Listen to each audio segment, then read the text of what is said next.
Hello, everyone. My name's Haley. I'm the operations director here at Antikythera. And we have the pleasure of being joined by our distinct authors whose work you've been seeing on the monolith the past few days.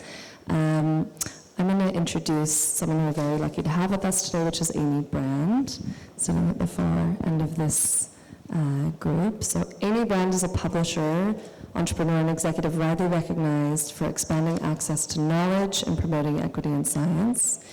As director and publisher of the MIT Press, one of the largest university presses in the world. She started a new open collection initiative, Direct to Open, that provides global access to as much scholarly book publishing content as possible.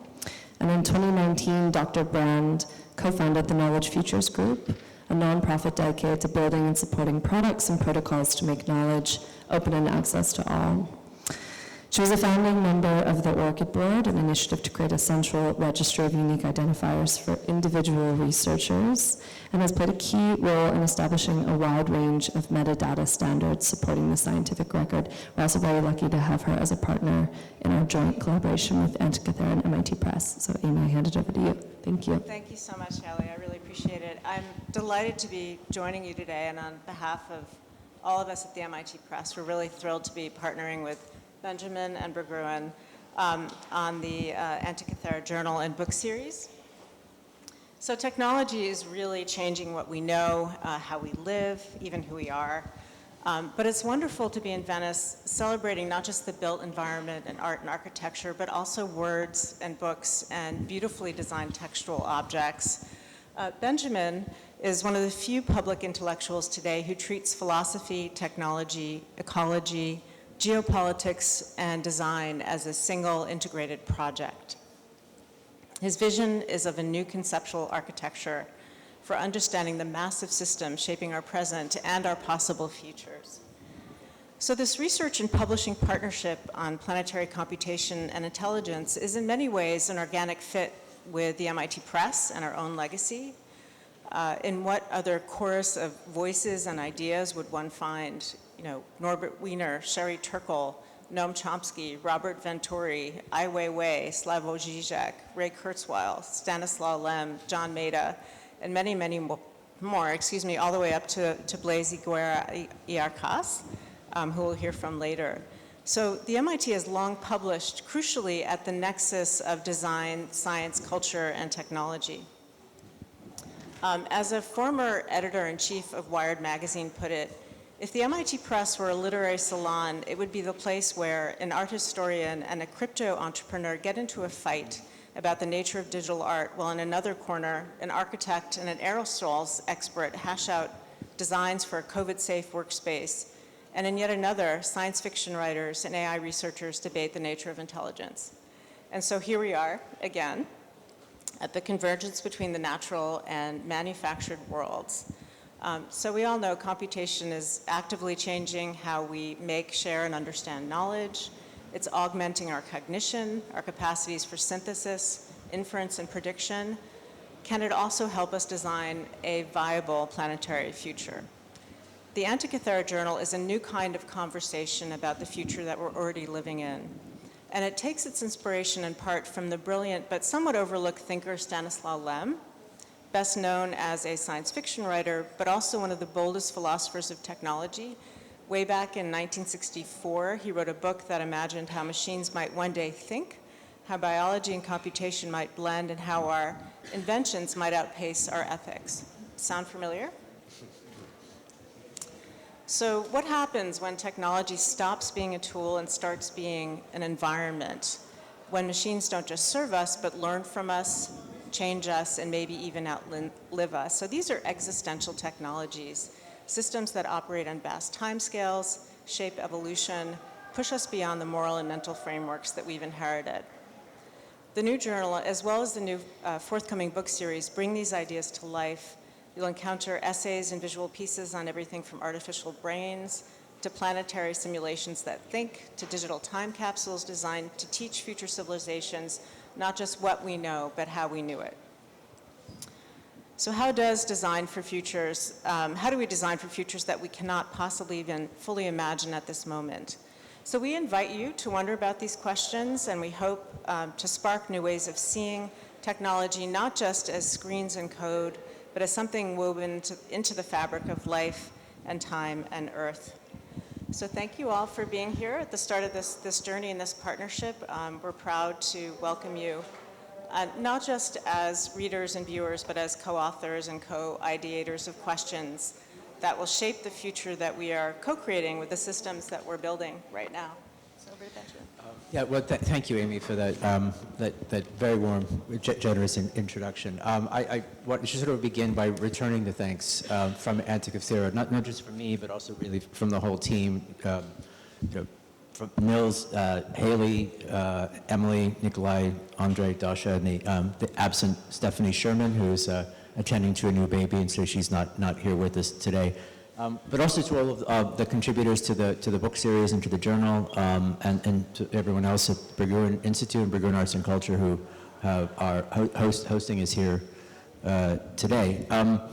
So that's sort of the immediate thanks that we sort of owe back. But there's a bigger thanks, I think, that I personally owe MIT Press as as a key vein that I have been able to mine over the years that sort of inspired so many ideas and thinking in one way or another. It's really an absolutely extraordinary intellectual project, one that has made possible so much good in the world, and we're really couldn't be more pleased to be part of it at this point. So thank you. Likewise, I mean, we consider the Stack, your book, which was published in what year? Just one of the 2016, 10 years ago. Yeah, so 20, really transformative for us. Oh, yeah. Thank you so much. Thank you. Yeah.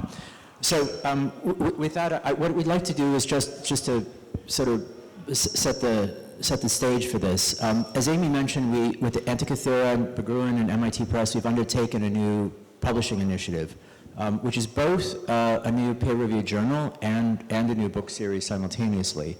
And part of the idea of this was to both rethink how it is that a deeply interdisciplinary project, a kind of intellectual hypothesis that draws together as much from science and engineering as it does from philosophy and art and design, might establish a kind of open intellectual agenda, a scaffold on which many different kinds of like-minded thinkers and writers might place some of their work, but also to try to innovate some of the ways in which that work is communicated and mediated, that there would be a bit of invention both in terms of form and in content. And so the two panels, really three panels that we'll have sort of later in the afternoon, is you'll get a chance to hear from some of the people who have generously added to this scaffold with their thoughts and with their writing, and to get a little bit of a sense of what our conversation is about.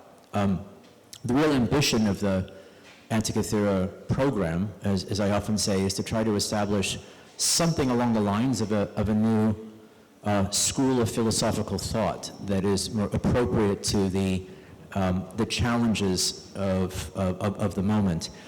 As I often say, there are certain times in history where our ideas of what it is that we would like to do are way ahead of our technological means.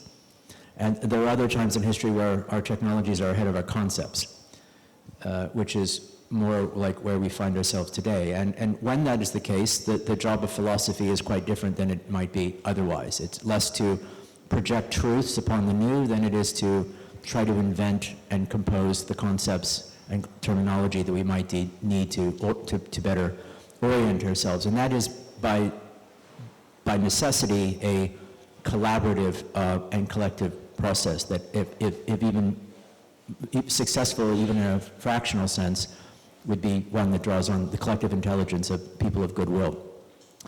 And so the two panels that we have from the journal contributors here today is a sort of a sampling of those who are the contributors who are based in Europe. And what we'd like to do also, just sort of in these informal discussions, is just to hear from them a little bit about what they've written about, a little bit about their practice, how their practice relates to what they've written, and indeed how this may connect, as they see it, from their perspective, to the larger Antikythera initiative.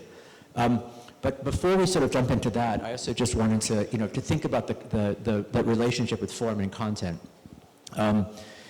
This is all your fault, your idea in a way. About a couple of years ago, I think at this point, came to visit San Diego, and we had coffee at a Bird Rock Roasters in Del Mar, and you said, you know, we used to run this thing called the Journal of Design Science that Joey Ito used to run, and it was this very interesting kind of publishing initiative, and you said, you guys should think about maybe doing something along these lines, sort of pick this up, which kind of got the wheels rolling that eventually came into structure of this as well. And I wonder if just to sort of start at the beginning, what did you have in mind then? And is what we've sort of begun to build here what you had in mind? Yeah, and I think it actually takes it to a whole new level. So we started the Journal of Design and Science in partnership with the Media Lab at MIT back in about 2015, 2016, and the idea was sort of journal publishing, digital journal publishing as high design and also conversations. So we would publish these, you know, contentious pieces, I would say, and have community responses to them. But we never took it to the level of kind of multimodal, multimedia that you're doing here. The level of design, it was a much simpler expression based on an open publishing platform that had been built at the Media Lab called PubPub. I actually think, I was just talking to Joey, and I think he's planning to pick it up again in Japan, some version of JODS, but this is, I think what you're doing here is a lot more ambitious and interesting from a design perspective also. So. Thank you. I mean, let me just say real quickly about the design question here, and then we'll turn to you guys. Phil, just to give you, I'm going to have you go first, so if you want to sort of collect your thoughts. One of the sort of unique ways in which the journal actually works, and this was a bit ambitious, I have to say, was the way in which each of the articles works. There are, as the journal goes live today, we have 12 articles in the first issue and another dozen in the second half of volume 2025, which will drop this fall. Each article was commissioned with a particular author who was paired with a designer, so one of among the best emerging digital designers in our larger network, to create what we hopefully will become, in a way, sort of the definitive version of the ideas, the way in which that might be accessible, definitive communication of the ideas and framing of it. Some of the style and aesthetics of this initiative you see above you in the work here, but in truth, each of the articles is quite different and quite unique in the way in which it tries to tell the story and tries to use design not only as a topic, but also as a mechanism through which philosophy might be mediated and might be communicated itself. And so this is something, you know, there's really only one press that would have allowed us to go out on this limb, and so that has that sort of polymathic ethos. And so we hope that this allows the work to appeal to a lot of different kinds of readers. So with that preamble out of the way, let's maybe turn to some of the other voices that are part of the Antikythera orbit here, and to learn a little bit about what you will find as you log into the journal. Of the few sort of key topics that we work on in the Antikythera program, one of the ones that I think has been most fruitful is thinking through the question of simulations. As I've long argued, Western philosophy begins with a kind of paranoia about simulations. You think of Plato's parable in the cave. The status of simulations and what is the relationship of the real and the not real is something that has been a vexed question for at least since classical times. At the same time, however, simulations are also one of the key, particularly computational simulations, are one of the most important ways in which we actually know what's real. Climate science, for example, is predicated fundamentally on large-scale computational simulations. And in this sense, at least, simulations are a medium through which we access reality, not the hallucination that prevents us from the real. Philip Maughan, writer who we worked with for some time from has written a really wonderful, quite long, and quite in-depth history of a particular kind of simulation, which is the simulations of the whole Earth at once, of the digital twins of Earth. So, Philip, Thomas Moynihan, Winnie Street. I'll first ask each of you to sort of quickly introduce yourself, and then in turn tell us a little bit about what you've been writing about, and then we can really open up the conversation and sort of kick the ball back and forth a little bit. So Philip, why don't you start us off? So quick bio and what my project is about. Okay, so yeah, my name's Philip Maughan. Hello, nice to be here. When Benjamin is calling your project long, you know you're really in trouble. My background is in current affairs journalism. This is what I used to do, and then via encountering Ben's work actually, and working with a lot of people probably in this room, I got into sort of speculative design, thinking about technology, history of science, stuff like that. And I also do work in fashion with some Italian luxury brands, so I feel very at home here. So I did written a project with my good friend Shin La Femme, who's the designer, about simulations. It's called Infinity Mirror. It'll probably scroll by at some point behind me, and it was in fact seeing all of these digital twin of Earth projects emerging in the present that I kind of got interested in the subject of, like, is this just greenwashing? What use is this kind of scale? Are we actually looking at complex models, or just and does that matter? But also, I think part of the motivation was that I really like video games, and I wanted the gamers of the world to have their due in being recognized for creating the substrate on which so much of contemporary AI and kind of simulation technology runs. So I really dug deep into how the GPU was invented, where it came from, the kind of arms race that kind of went on in the 2000s, and gave us this kind of parallel computational multi-core architecture, to use the buzzword of the day, that we can kind of run some amazing systems on today. So there's a kind of dual focus in the project. One is the question of what role does simulation play in what we call planetary intelligence, meaning how important is it to be able to model activity and also use those models as governance mechanisms to kind of produce negative feedback loops, which are the ones we want, not the positive ones. Don't get mixed up by the vocabulary. And also then to do a bit of a history of science deep dive into, like, wargaming, video games, Earth simulation, and how in the kind of contemporary moment, all these companies and histories have kind of intermingled. And why is that? What is the paradox behind simulation, which is, what you can find out more about if you have a read. Thanks. So many questions on this, but let's let everyone sort of go through, and then we can keep it. So Thomas Moynihan, one of the, I think, things we really emphasize quite strongly within Antikythera, there's obviously a lot of interest in the new and the emergent and the things that the unfamiliar things that we find ourselves surrounded with. But all of this is contextualized, I think, quite deliberately within a much longer historical arc.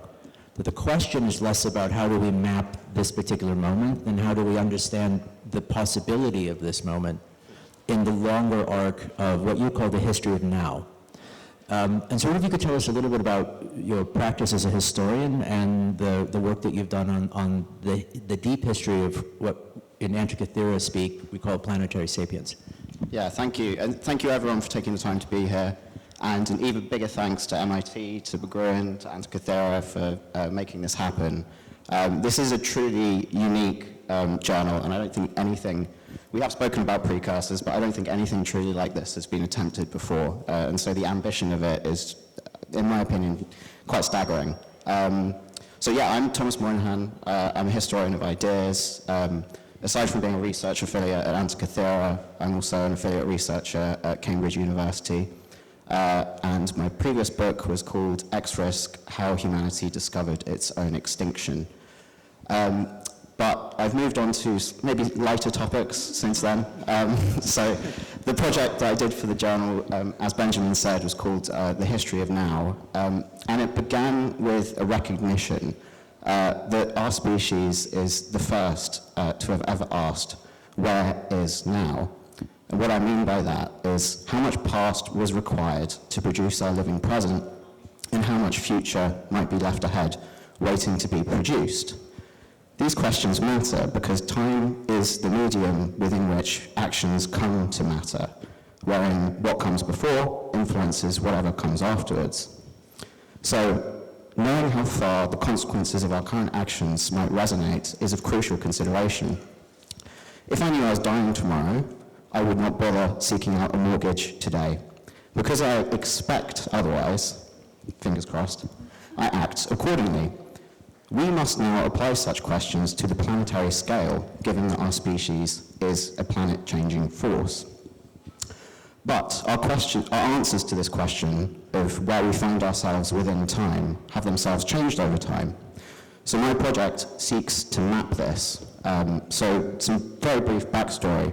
Over the years, studying the history of science, whenever I came across someone making a numerical prediction about how long the past was and how long the future might yet be, I recorded it. And over time, I amassed a relatively large database. Now, I do not have the skill or talent to visualize that. I did try doing it in Excel with a bar graph. The less said about that, the better. So the kind people at Antikythera matched me up with the brilliant Lisa Strausfeld of information art and Clinton Van Arman, who basically made this entire thing. And so what is the thing? Very briefly, so when you open the journal entry, you'll see a split screen. On the right, there's the essay that I wrote that takes you through the narrative of how science discovered the placement of now within time's wider expanses. On the left, you'll see a timeline with a central vertical line that represents human chronology, so 1600s, 1700s, 1800s, leading up to the present. As you scroll and read the essay, you move down through the timeline, again leading up to the present.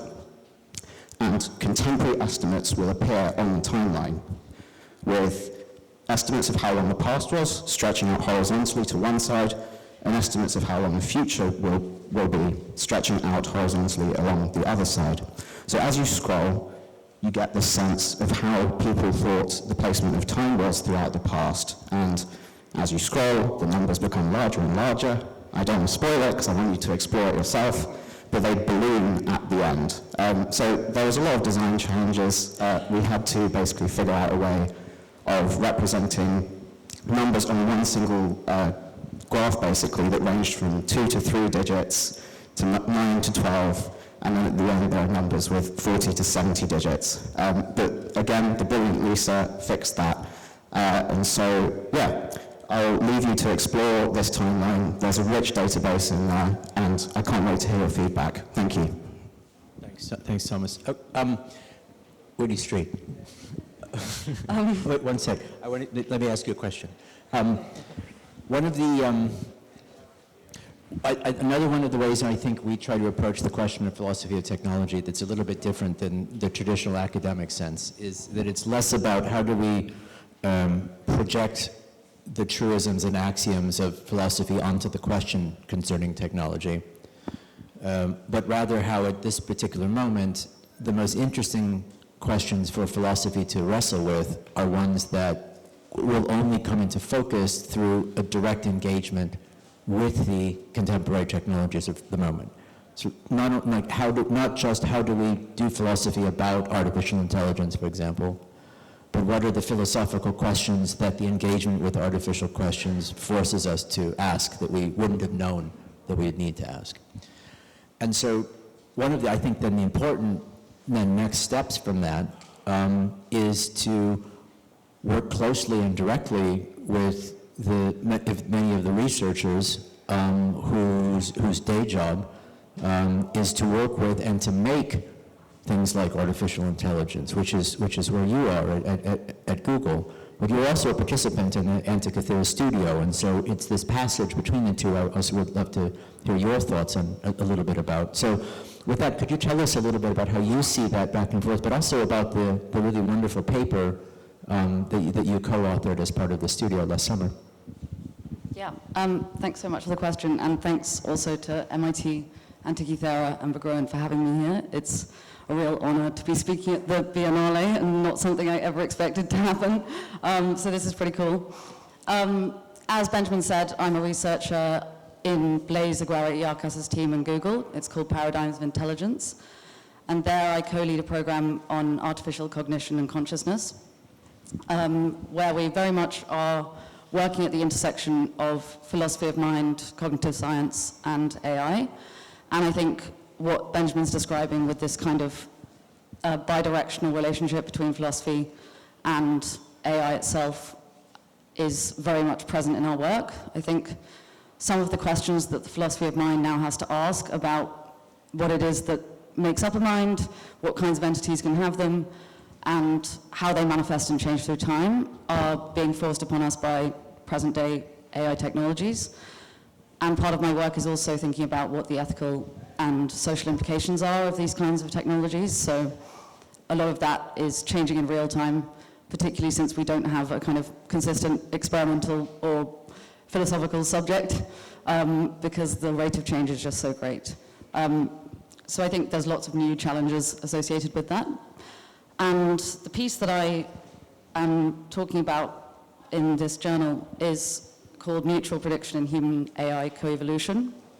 And this was really inspired by exactly this issue, really, where we can see these great leaps in the capabilities of AI systems, such that talk of artificial general intelligence being here is very commonplace, i.e.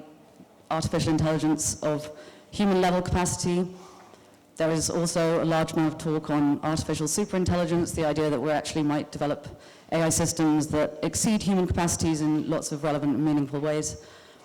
And I think both of those possibilities really force upon us lots of questions about what humanity's place in the world is and how it can be that we are capable of bringing something like this into being. So the piece is really trying to ask what we can make of this and to what extent we can see ourselves as co-evolving with AI systems, and to what extent the biological concepts of coevolution actually apply in this case. So we kind of started with a hypothesis, and I think the whole piece really asks more questions and provides more provocations than answers. But we looked at coevolution in the biological realm and saw that prediction or mutual prediction between co-evolving entities appears to be a fundamental factor in defining the kind of co-evolutionary relationships that emerge. So we can see this from mutualistic relationships between co-evolving entities, for instance, between plants and mycorrhizal fungi that predict each other's needs in context. So the mycorrhizal fungi will bring the plant's roots essential nutrients it needs, like phosphorus, exactly at the right place that it needs them, and plants in return will give the fungi the carbon that it needs. And this is kind of like a relationship of mutual understanding that clearly works very well. We can also look at other kinds of relationships, like parasitic, competitive, and predatory relationships, where mutual prediction is also kind of fundamental to that. But we often see it manifesting in ways where the prediction is in some way imbalanced, either permanently or dynamically changing, as we see with coevolutionary arms races. And so what we did was we looked at all of these instances and asked what the mutual predictive capacities that are occurring between humans and AIs might mean for our future relationships with AIs, particularly given the advances we're seeing in AI social intelligence. So I think you're getting a little bit of a sense of the scope of the kinds of questions that we're trying to ask here as well. So with the remaining time that we have, I'd look at ask each of you a little bit of questions about this, but also invite you to perhaps ask some of the questions to each other around some of this work, if that's all right. But just to kick that off, let me go back. Let me just sort of begin with Philip again, and then maybe you could think about also where you'd like to sort of enter into this. One of the things I really loved about the Infinity Mirror piece, and you mentioned a little bit briefly here, was this strange and unlikely history from the bottom up in terms of the history of the GPU around this as well, that you have this unlikely historical causality by which you have video gamers with an intense interest in participating in a kind of agonistic simulated reality, which produces the economic conditions for cheap, powerful GPUs, which makes possible the economic conditions for widespread AI research, which then ultimately makes possible the conditions for a blue planet producing a model of itself that allows it to understand and comprehend its own systematic processes. And so World of Warcraft saves the world at the end of the day. I wonder if you talk a little bit about, maybe, I mean, the throwing these to you as maybe as a starting point if you'd like to sort of see this here as well. But there's something else about that dynamic of the twin, of the digital twin, that is also perhaps of interest here. The kind of recursive dynamic. That is, it's one thing to have a thing and the model of the thing. It's a quite different thing when the model of the thing is actively and recursively acting back on the thing and transforming the thing. And so that it's not the thing causes the shadow, but the shadow causes the thing in fact as well. And I wonder either one that you'd like to pull, say a little bit more about in terms of the way in which you approach this theoretically. Okay, starting with the GPU, I just think it's important to note, and this is appropriate for where we are, that the substrate on which AI was created in order to generate 3D space. It was generating open worlds that, gamers demanded ever more fidelity for, and, NVIDIA and ATI and AMD were, was it Voodoo? 3DFX Voodoo is another one. They were fighting it out for who could do that. For a long time they were running on CPUs. They didn't even really, the kind of concept of graphics processing kind of came with the development of operating systems that wanted to display, all of the execution functions like as pictures of folders and trash cans and so on. And also video game consoles had a kind of major role to play in this, because you do so in the same way that you see all this investment in AI now. Back then it was always, we're going to invest so much in creating the latest console and invest so much ahead of time on the assumption that we will recoup it in in-game economies, in sales of individual games and licenses and things down the line. And so there's this amazing fact that I pulled out, which was that for a time, the most powerful supercomputer in the US Air Force was 1,706 Sony PlayStation 3s. They were kind of strung together somewhere in the laboratory, and they were doing planetary satellite rendering and planning for the next invasion probably. But this is kind of, it seems really substantially important, not only when you start thinking then about, why does it matter to be able to create a spatial model of the world? This is where the philosophy kind of becomes quite interesting to me in terms of what AI is doing and how it thinks.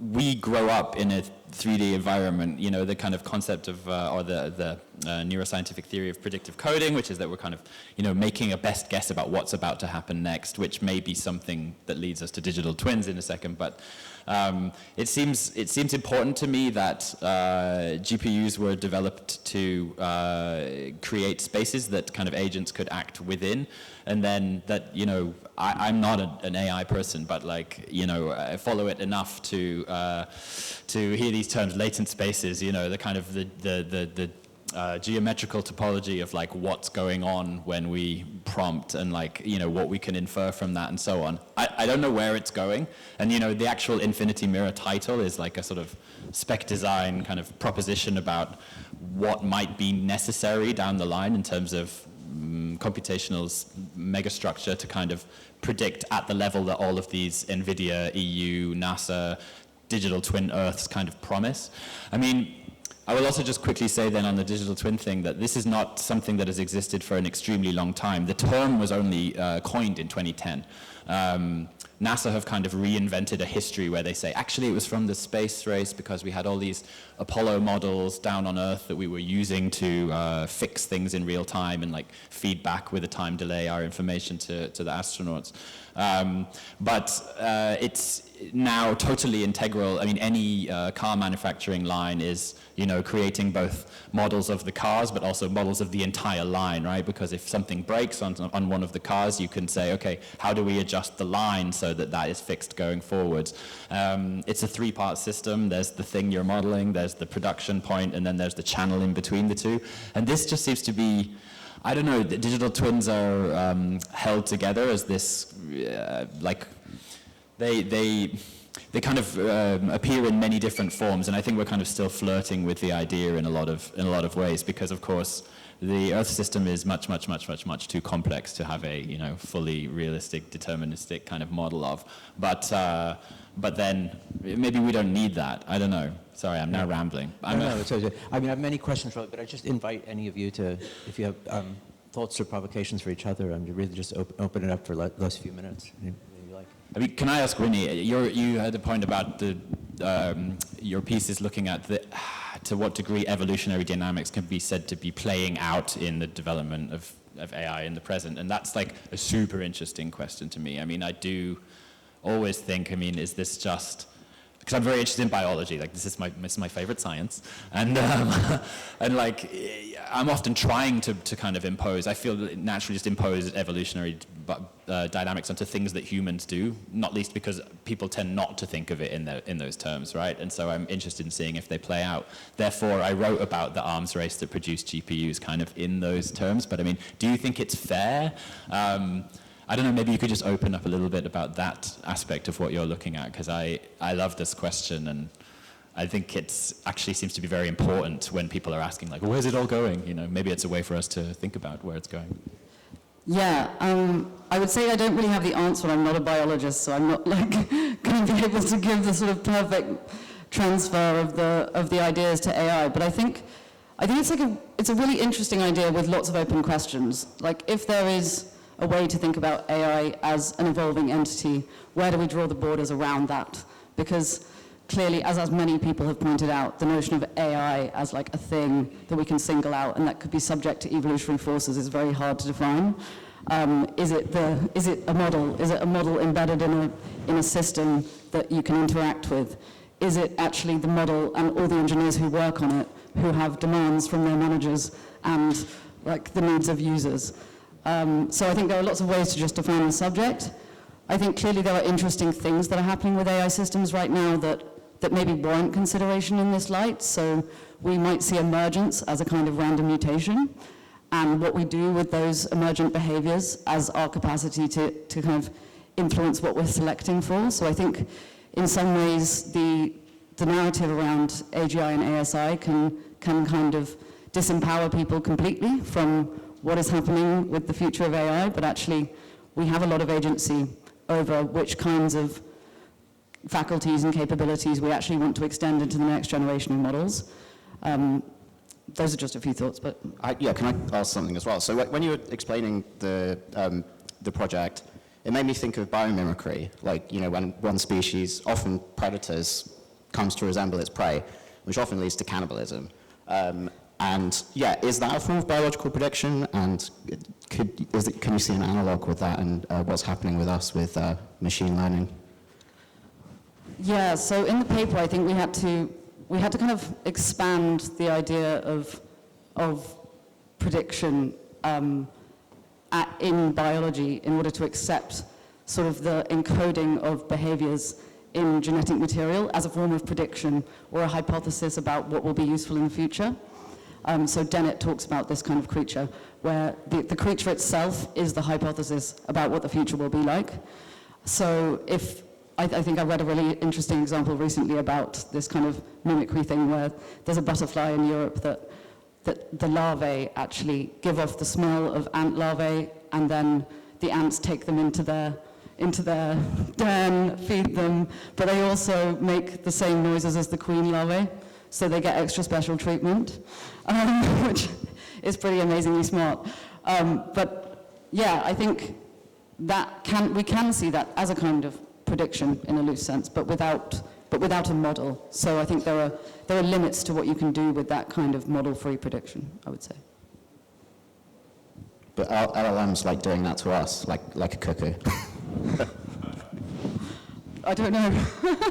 I mean, I suppose like one of the questions that sort of emerge in the background of a lot of the work that we do is to what extent do we want to make the claim after Stanislaw Lem, who you mentioned, to the extent to which technology evolves.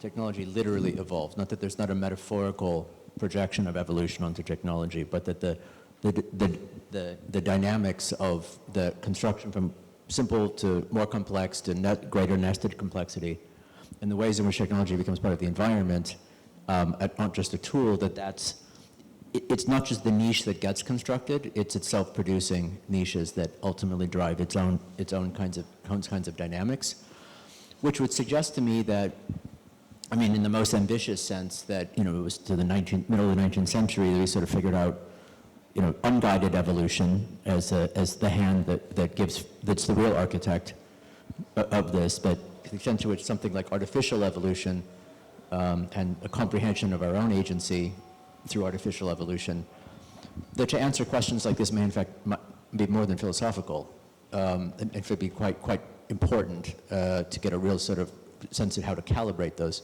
forms of agency. But I mean, this goes to some kind of bigger existential questions about how the world ends. But I wonder if you could sort of take this from here and sort of like take the ball and run with it a little bit. Yeah, okay, fine, that's a big question. I see a connection here with my piece for the journal and prior work in Phillips is a metaphor that I keep coming back to when thinking about this question of time in a much expanded sense. You know, how old the world is, how much longer can it host complicated and interesting animals like us, and, you know, pick your favorite animal. This metaphor is one of a biography. That's one I often think of. And this is where it connects with simulations, is I think that through us, and I don't mean that in an anthropocentric way, I mean it in the kind of Stanislav Lem way of our extended array, the accidental megastructure, of all of our sensors and satellites and detection, you know, all of those artifacts. Through that, the planet is becoming aware of its biography. Through us, it's becoming aware of its biography. That is how deep its past is. So, you know, we now know roughly how long the world has been evolving in the way that it has, but we're also tracking the changing complexities of its present so that we can triage between viable futures. And that is, you know, it's an active simulation in many ways. And prediction. And prediction, absolutely, right. Yeah. And, you know, biography is inherently predictive. And, yeah, I like the metaphor because basically contingency is very important at this level. So not to use another morbid metaphor, but I know that if I injure myself severely enough, I might not walk again. Because I know that's not inevitable, I endeavour to avoid it. We're very, very fluent with these ideas of contingency and indelibility or irreversibility at the level of our own lives and biographies. The problem is we're not very good, and particularly historically not very good, at extending it beyond. So often when we think of the future, we think of it in terms of inevitability, or that all possible outcomes will happen regardless, wherein contingency eventually washes out. That's not so. We really need to become much more fluent with applying these concepts to the planetary. And so I think that's why this question of how much future there could be, it's all about could be. It's not about will be. And so again, yeah, that's where contingency comes in. And I think that's where this idea of where we are in time links to that question of extinction, because it's the opportunity cost of what would be lost if we screw everything up, not just for ourselves, but for the wider biosphere. Yeah, I think I'll leave it there. Please. Yeah, I have a thought on this, but go ahead. Oh, I just wanted to ask, I really like the point you're making about on an individual level, we're quite good at making the right predictions to sort of secure the future that we know is possible. I'm wondering how the emergence of new technologies within a lifetime changes that. And because I think something that we're seeing right now with the emergence of chatbots is that there's, you know, suddenly this new thing, like entirely new really, that's jumped into people's lives and imaginations and is potentially changing the way they think about themselves and what they can do, and also what the kind of meaning of life might be. And I'm wondering how you think, like, within a lifetime that also... Could I pile one onto, just add to this? While you were speaking, I was also thinking of this relationship between a dual capacity, dual use of simulation. On the one hand is prediction, which is a kind of modeling of the thing that is most likely to happen. But there's also the modeling of, you saying about the contingencies as opposed to the path dependencies. There's also the modeling of counterfactuals, which would be a whole range of spectrums of things that might happen, even if they're not the most likely thing to happen. And it would seem to me like once the prediction moves into the range of counterfactuals, that's where there's a realm of agency and value projection of what is the thing that should happen rather than the thing that is most likely to happen in this kind of regard. It would seem to me, connecting with the last discussion, that's a kind of necessary precondition for this manifestation of what we were calling agency in the last structure here as well, to be able to turn prediction into something other than just prediction. And then last thing we were saying with the chatbots, I mean, like one of the things that they're really good is predicting what we want, right? And like their capacity to model us and to sort of like speak back to us in a somewhat sycophantic sort of way. I mean, this is also a fundamental kind of social intelligence that's also quite predictive in this regard. So please, now you're quite loaded up, so please take it away. I'll try my best. Yeah, so and Philip, jump in here too, yeah. Yeah, and so to your question, Benjamin, yeah, well, I think one way of thinking about this is that history is only interesting, quite paradoxically. It's only interesting and exerts an influence on the future because of all the things that didn't happen, counterfactuals. It's the entrenchment of prior possibilities to the exclusion of others that explains why today is the way it is rather than any other way. And another way of saying that, again, is that it's only when not all possible outcomes come to pass regardless that selecting between the path forward is meaningful. And so it's about this possibility space. And so, yeah, we now know that that is incredibly vast, and we can think about it on a planetary scale now. And so that's where ethics comes in, as you say. So because we can now predict, we're actually aware of the fact that we're causing what appears to be a global mass extinction event.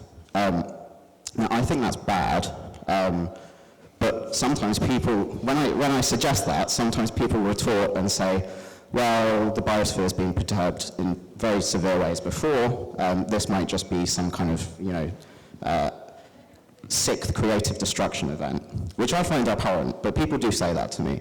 But the thing I say back is that we're the first shock, thanks to prediction and our way of, predictive technologies, we're the first shock to the planet that knows that it's a shock.